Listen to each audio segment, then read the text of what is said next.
סיימתי עכשיו בהצלחה ענקית דיון משפטי חשוב מאוד בבית המשפט לעניינים מקומיים ברמת גן. אני מחזיק פה את פרוטוקול הדיון.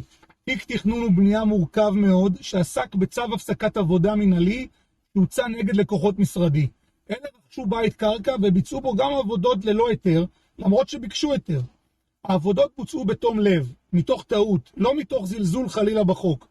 אבל כמו שקורה לו פעם, המציאות המשפטית לא תמיד מבחינה בין כוונה לתוצאה.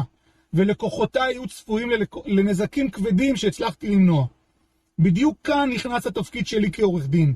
לא רק לייצג את הלקוחות מול העירייה ומול בית המשפט, אלא גם לנסות למצוא פתרון יצירתי, פתרון נבון, כזה שמאזן בין דרישות החוק לבין המציאות האנושית.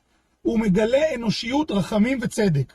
אבל לשם כך צריך גם את הרצון הטוב של הצד השני כמובן, וגם את עזרת בית המשפט, שבמקרה הזה הם ניתנו.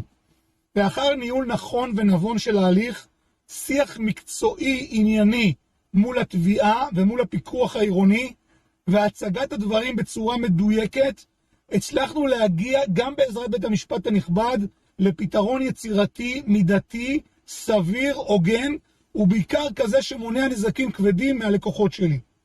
אז תזכרו תמיד, גם במצבים מורכבים יש לעתים דרך ופתרון חכם, צודק ונבון. צריך רק למצוא אותו. עורך דין נבון קצב, מומחה לתכנון ובנייה, עבירות בנייה, צווי הריסה מנהליים, צווי הפסקת עבודה מנהליים, עם למעלה מ-25 שנה ניסיון.